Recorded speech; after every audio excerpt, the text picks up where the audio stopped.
Assalamualaikum warahmatullahi wabarakatuh. Waalaikumsalam Alhamdulillah, warahmatullahi. nahmaduhu wa nasta'inuhu wa nastaghfiruh wa may yahdihillah fala mudhillalah wa may yudhlil fala hadiya. Baiklah, Ibu dosen yang kami hormati, pada siang hari ini kami dari kelompok 1 akan menyajikan terkait kolaboratif behavior yang merupakan salah satu pendekatan dari perilaku supervisor. Adapun anggota kelompok kami yaitu beranggotakan Saudari Yeni Aulia dan juga Saudari Yuni Revita. Untuk pematerian pertama pada siang hari ini akan saya mintakan kepada Ibu Yuni Revita untuk memaparkan terkait kolaboratif behavior. Kami berikan kepada pemateri untuk memulai pematerian. Terima kasih kepada moderator yang telah mempersilahkan. Baiklah Bapak Ibu, kita lanjutkan mengenai kolaboratif continuum of behavior. Nah, di sini kita agar lebih memahami tentang perilaku kolaborasi supervisor ini, ada baiknya kita perhatikan dialog berikut. Nah, di sini ada percakapan antara guru dengan supervisor. Nah, guru menyampaikan, saya menolak Steve dikeluarkan dari kelas saya. Lalu supervisor menjawab, tidakkah menurut Anda dipukul olehnya dan memar adalah tindakan yang wajar? Lalu guru pun mengatakan, tidak apa, ini tubuhku dan aku rasa Steve tidak bersungguh-sungguh. Dia marah sehingga tidak menyadari bahwa apa yang dia lakukan. Lalu supervisor mengatakan, dengar dia sudah berkelahi dengan siswa lainnya sejak hari pertama sekolah dan serangan terakhir bisa mengakibatkan kerusakan serius. Dia harus keluar. Lalu guru mengatakan, saya tahu Anda memikirkan kesejahteraan saya, tetapi murid tersebut membuat kemajuan. Dia mulai melakukan dan menyelesaikan beberapa tugas dan telah berperilaku baik. Insiden pemukulan adalah kecelakaan. Dia tidak terlalu mengganggu siswa lain. Lalu supervisor menjawab, saya pikir Anda salah. Mari kita tempatkan dia di kelas khusus. Lalu guru menjawab lagi, tidak, biarkan dia tinggal di dalam kelas bersama saya. Lalu supervisor mengatakan, Anda tahu bahwa apapun yang kita lakukan, kita berdua akan setuju untuk melakukannya. Anda tidak ingin dia pergi dan saya pikir demi kebaikannya sendiri dia harus diberi perhatian khusus. Steve berbahaya bagi Anda dan siswa lain. Lalu guru menjawab, saya tidak menantang perhatian khusus, hanya saja kami sudah sejauh ini dan aku tidak suka dia keluar dari kelasku. Dia memiliki kesempatan lebih baik untuk berhasil di kelas kita daripada memulai dari awal di kelas lain. Lalu supervisor mengatakan, kemudian berarti Anda menyetujui untuk memberikan perhatian khusus kepadanya selama dia tetap belajar bersama Anda di kelas ini? Lalu guru menjawab, ya, saya kira begitu. Saya tidak punya masalah dengan itu. Lalu supervisor mengatakan, ya kelihatannya masuk akal. Mari sama-sama mencapai tujuan itu. Nah, berdasarkan dialog ini, dapat kita ketahui perilaku supervisor pada kolaborasi kontinum. Pada setiap aspek perilaku tersebut, supervisor melakukan tindakan yang berbeda-beda sesuai dengan perilaku guru atau situasi guru berdasarkan kompetensi yang dimiliki guru berupa abstraksi dan komitmen guru. Pada kolaboratif kontinum, aspek perilaku dan kegiatannya akan dijelaskan lebih rinci. Baik, selanjutnya di sini saya akan menjelaskan tentang rangkaian perilaku kolaboratif. Sebelumnya sudah dijelaskan oleh Ibu Yuni Revita terkait dengan dialog antara supervisor dengan guru. Berdasarkan dialog tersebut, kita bisa mengetahui bahwa perilaku supervisor terhadap guru itu berbeda sesuai dengan kondisi dan situasi dari guru tersebut. Nah, di sini ada beberapa rangkaian perilaku yang dilakukan dalam kolaboratif. Yang pertama itu adalah mengklarifikasi.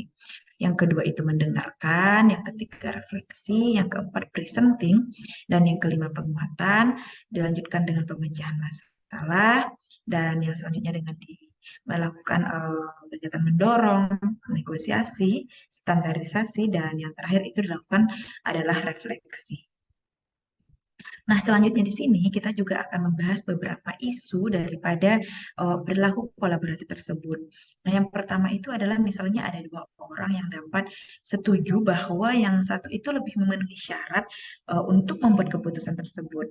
Atau misalnya orang ini lebih memiliki kualitas untuk meminta atau mengambil keputusan tersebut. Nah, akhirnya orang yang tadi yang kurang memenuhi kualitas atau dia lebih lah sedikit daripada yang tadi. Nah, yang kurang ini dia meminta orang yang lebih berkualitas tersebut untuk mengambil sebuah keputusan. Nah, yang selanjutnya pada kasus lainnya yaitu misalnya bisa kita lihat bersama ada misalnya dua orang yang dapat muncul untuk membuat suatu keputusan yang kolaboratif, tetapi salah satu tersebut secara diam-diam dia membiarkan atau dia meminta atau menggunakan kenalan atau kerabatnya untuk mendapatkan informasi terkait dengan orang-orang yang mempunyai kekuasaan, misalnya seperti itu. Jadi, itu bukan dinamakan kolaboratif lagi, itu tidak bisa dikatakan dengan kolaboratif karena dia membiarkan orang lain mengetahui atau secara diam-diam dia membiarkan yang lain mengetahui kekuatannya, misalnya kenalan atau kerabat yang mempunyai kekuasaan. Maka hal itu tidak bisa dikatakan sebagai kolaboratif lagi. Nah, selanjutnya di sini kita juga akan membahas tentang kapan sih waktu yang bisa digunakan,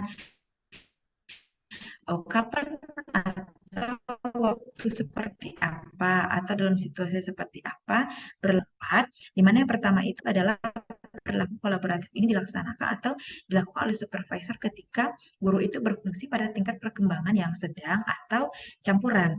Nah, yang kedua itu adalah ketika kemampuan guru dan pengawas itu setara dalam beberapa permasalahan terkait dengan pembelajaran. Jadi mereka bisa berkolaborasi. Nah, yang ketiga di situ adalah ketika guru dan pengawas keduanya akan terlibat dalam melaksanakan keputusan. Jadi karena mereka terlibat sehingga bisa berkolaborasi. Nah, yang terakhir itu adalah ketika guru dan pengawas sama-sama berkomitmen untuk memecahkan masalah. Jadi, ketika mereka bersama-sama mempunyai komitmen yang sama untuk memecahkan permasalahan dalam pembelajaran, mereka dapat berkolaborasi untuk mencari solusi atau pemecahan dari masalah yang dihadapi guru tersebut. Beralih dari perilaku kolaboratif menuju perilaku non-direktif. Nah, di sini pengawas berkembang mencoba secara bertahap untuk beralih dari perilaku kolaboratif menuju perilaku interpersonal yang tidak langsung. Saat guru atau kelompok meningkatkan keahlian, kapasitas pemecahan masalah dan motivasi pengawas menyerahkan lebih banyak tanggung jawab pengalihan keputusan kepada guru. Jadi pada kolaboratif ini sendiri, karena motivasi guru telah meningkat dan juga kemampuan guru meningkat, maka pengawas itu lebih banyak menyerahkan tanggung jawabnya ke guru itu sendiri untuk pengambilan keputusan dalam pelaksanaan supervisi tersebut. Contohnya adalah fase transisi antara pendekatan kolaboratif dan non-direktif adalah menggunakan perilaku kolaboratif sambil membantu seseorang. Nah, jadi perilaku kolaboratif ini tuh dia tuh menjadi perantara antara non-direktif dengan direktif. Jadi menjadi perantara direktif menuju non-direktif. Selanjutnya, boleh Ibu Moderator, Ibu Operator. Di sini ada kolaborasi dan kerjasama. Supervisor menggunakan perilaku interpersonal kolaboratif bersama-sama berbagi tanggung jawab pengambilan keputusan dengan guru atau kelompok. Supervisi kolaboratif tidak boleh disamakan dengan kerjasama supervisor guru. Bekerja sama adalah bekerja atau bertindak bersama-sama menuju tujuan atau tujuan yang sama. Pengawas harus berusaha untuk bekerja sama dengan guru atau kelompok terlepas dari pendekatan pengawasannya. Supervisor dan guru dapat memelihara hubungan profesional yang positif dan bekerja sama menuju tujuan utama perbaikan instruksional. Apakah supervisor menggunakan perilaku directive control, arahan informasional, kolaboratif, ataupun non-direktif. Asalkan supervisor memilih dan menerapkan pendekatan secara benar dan efektif. Selanjutnya,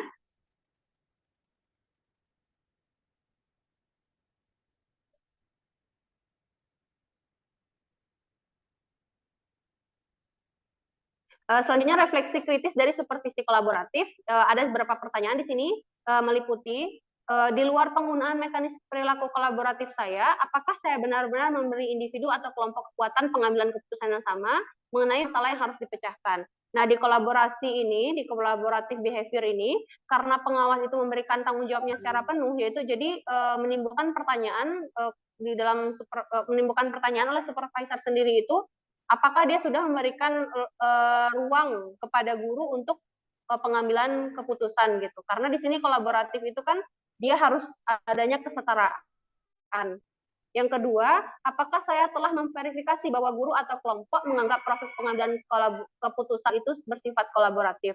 Nah, jadi jangan sampai ketika dilakukannya pendekatan kolaborasi ini, guru tadi mengambil keputusannya karena dia segan atau karena berdasarkan kekuasaan. Jadi emang harus diverifikasi kembali dan harus diyakinkan bahwa proses supervisi yang dilakukan itu adalah menggunakan pendekatan kolaboratif.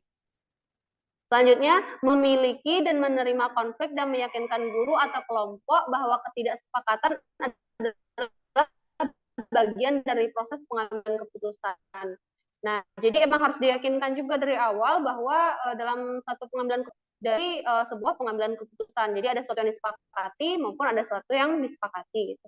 Nah, yang keempat, apakah saya telah melanjutkan proses kolaboratif menuju solusi yang dapat diterima baik oleh guru atau kelompok maupun saya. Nah, jadi yang benar kita ketahui, kolaboratif ini karena sifatnya kolaborasi, adanya kesetaraan, tidak memungkinkan terjadinya konflik gitu. Nah, oleh karena itu dari awal harus kita tekankan lagi bahwa ini adalah satu kesetaraan, ada yang disepakati gitu. Jadi tidak ada kalah dan menang di sini. Jadi semuanya itu disepakati bersama karena dia setara. Lanjut, baiklah, mungkin sekian pemaparan dari kelompok kami terkait collaborative behavior. Saya ucapkan terima kasih kepada dua rekan saya, yaitu Ibu Yuni Revita dan juga Saudari Yeni Aulia. Apabila teman-teman ada pertanyaan, silahkan untuk menuliskan pertanyaan pada kolom e-learning yang disediakan di Universitas Negeri Padang. Dan juga jika ada pertanyaan, bisa juga langsung komen di link komentar YouTube ini. Sekian, terima kasih. Assalamualaikum warahmatullahi wabarakatuh. Waalaikumsalam warahmatullahi wabarakatuh.